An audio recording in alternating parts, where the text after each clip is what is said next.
The family gathers for lunch in their courtyard. The aroma of spiced lamb and vegetables fills the air. Grandfather Hassan sits at the head of the table, his presence commanding respect even if the siblings don't always show it. Hassan, tearing off a piece of bread.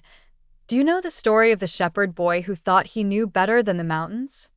Youssef, rolling his eyes. Let me guess, he got lost and learned his lesson the hard way? Hassan, smiling. You've heard it before? Then perhaps you've also learned to respect those who know the terrain better than you. Amina, smirking. Grandfather, times have changed. We don't need stories to guide us anymore.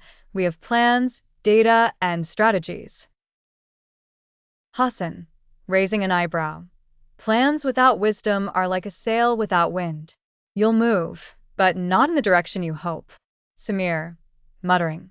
Or like an old man with a lot of stories, but no Wi-Fi connection. Hassan, chuckling. My boy, you'd be surprised how far a good story can travel, even without your precious Wi-Fi.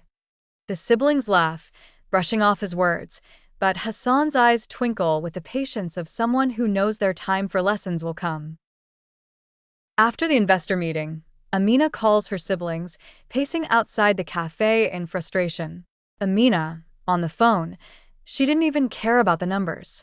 All she wanted to hear about was the soul of my product. What does that even mean? Youssef, teasing. Maybe she wanted you to sprinkle some poetry into your spreadsheets? Samir, laughing. Yeah, or sing a Berber lullaby while you pitched. Amina, snapping. This isn't funny. I worked so hard, and she dismissed me like I didn't understand my own business. Samir, maybe she's right. You're selling traditional products, but ignoring the tradition. Isn't that what Grandpa always says? Amina, pausing. You think I should have told her one of his stories? About our grandmother's soap making?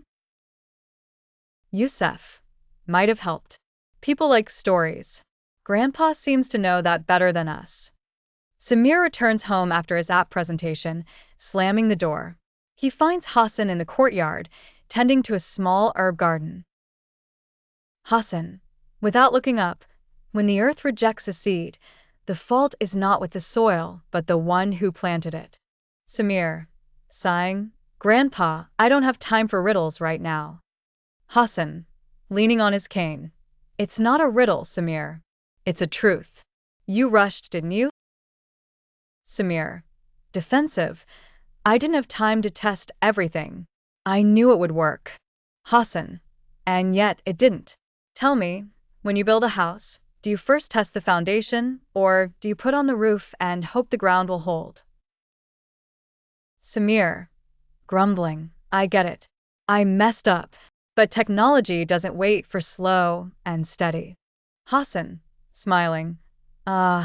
But wisdom does not rush.